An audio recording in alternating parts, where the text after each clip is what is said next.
Okay, so in today's tutorial, I'm going to be showing you how to get all the data from our collection and then populate the categories of that collection by referencing the categories in our category collection and then populating all of the category data into our post collection. So first I'm going to show you that if I make a request, right, to my backend, to API and post, and if you have already gone through my other tutorials, you know how I set all of this up.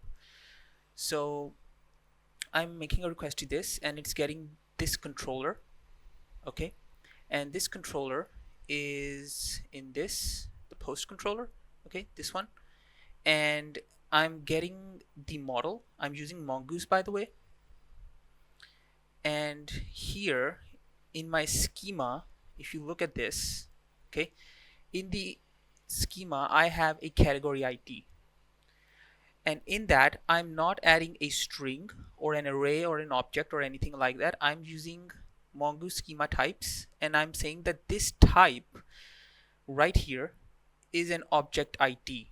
Okay, I'm saving it as an object ID. Okay, and I'm referencing to the categories collection. So this one is the one.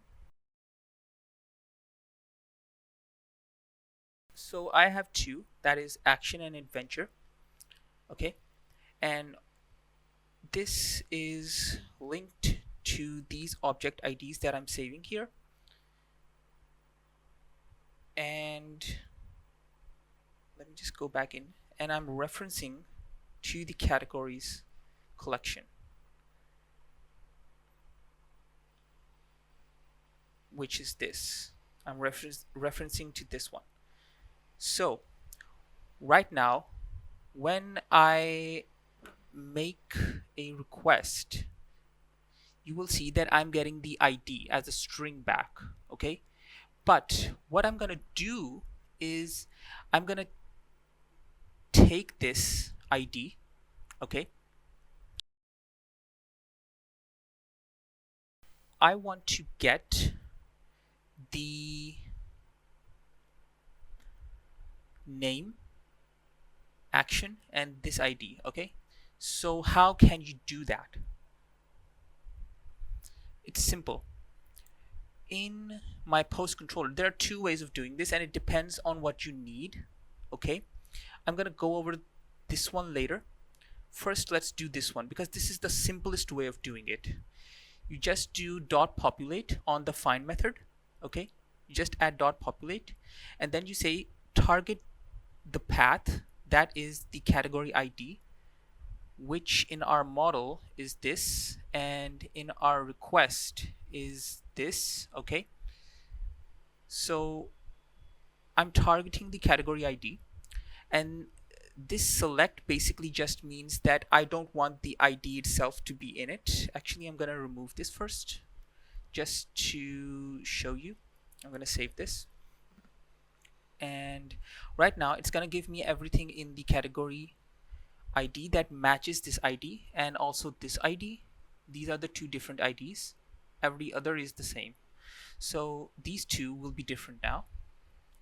So if I send a request, as you can see, the category ID has the ID and it has the name. Okay, but this doesn't really look good because it has the ID, right?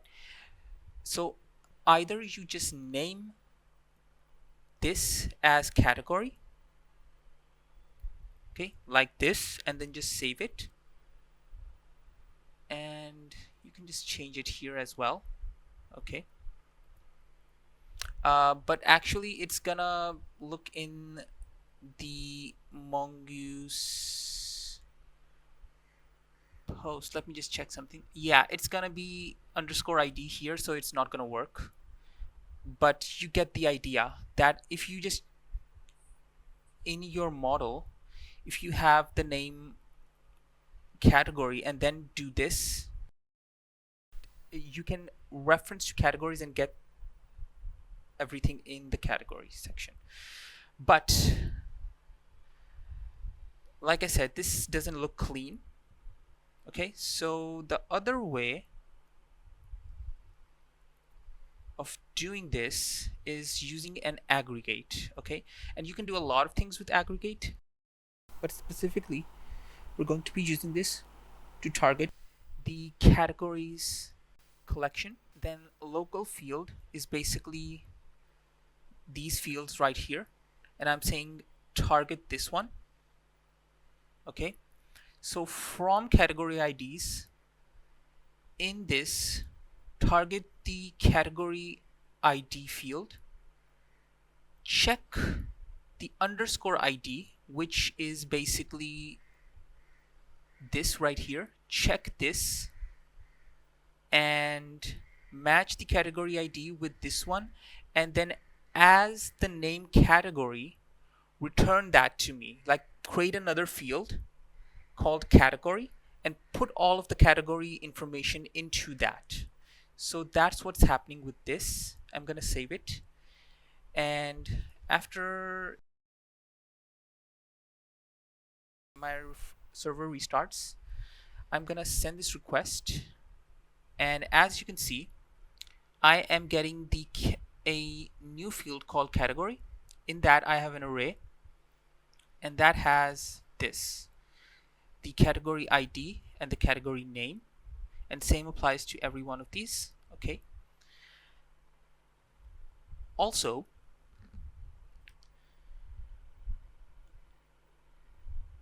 you can see that we still get the category ID, right? So what's the point in getting two IDs? It doesn't make sense. So what you can do is, using project, you can target the category ID field, and by default this is 1, and you can set it to 0. By setting it to 0, what you're doing is telling it that I don't want to include this field when you give me the information back. Okay, so that's what's happening with this. So let me just send this, and as you can see, I'm getting the category still, but I'm not getting the category ID field because I don't really need it. I'm getting the category ID inside of this. Okay, so that's how this works. You're getting the category information inside your object by creating a new field and having all of that information inside an array. So I hope you liked this tutorial. Like and subscribe for more tutorials like this, and I'll see you in the next one. Bye.